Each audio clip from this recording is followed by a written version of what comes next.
Now, a lot of people have this mindset that, you know, you don't need to know what the scales are.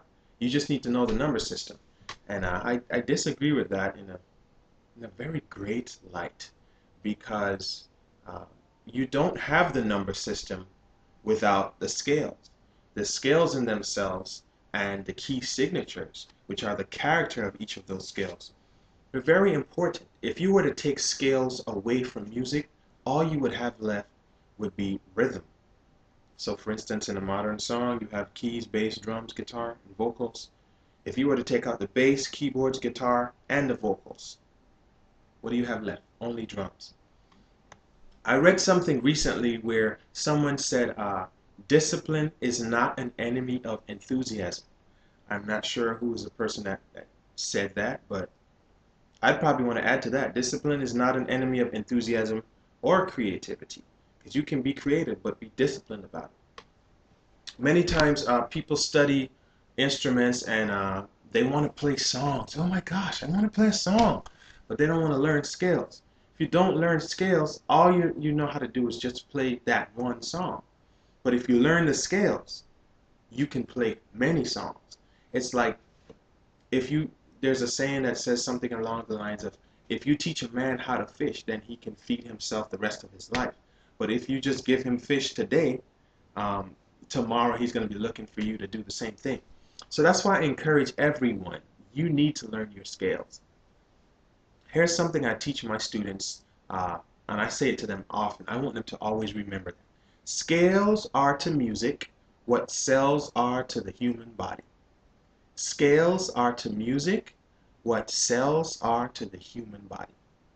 We all know that cells are the basic foundation of the human body's anatomy, the makeup, cells. Without cells, we don't exist.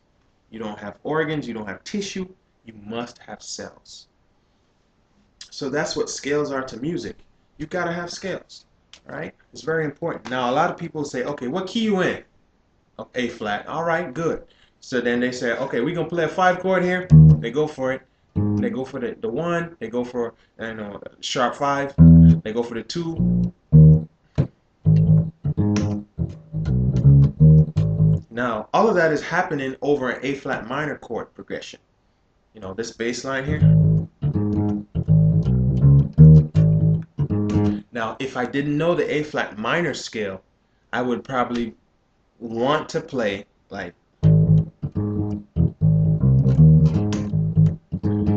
you ever hear some songs? It's from a particular culture, and they're playing like a minor chord, but they're playing a major line over it. And it tends to clash. I mean, there's a time for that, but if it's just happening all the time and it doesn't quite work out, it doesn't sound too pleasant all the time. Now, I'm a keyboard player as well. There are times that I put 2 chords together and I'm really playing a minor chord in the right hand and a major 7th sharp 5 chord in the left hand. And if you put that at one spot in the song, it says something that never happens for the rest of the song. And it really just marks that spot. Now, that's not what I'm talking about. There's a place for that. But if people learn their minor scales, learn their major scales, you have a better understanding of what music is supposed to be. It's not just about having a number system. Now, we know, let's take for instance the key of C. The key of C has no sharps or flats. Most people know that. Some people aren't too familiar with that. Now, if we say the key of C sharp, oh man, some gospel musicians, they love that. They just go like this, you know,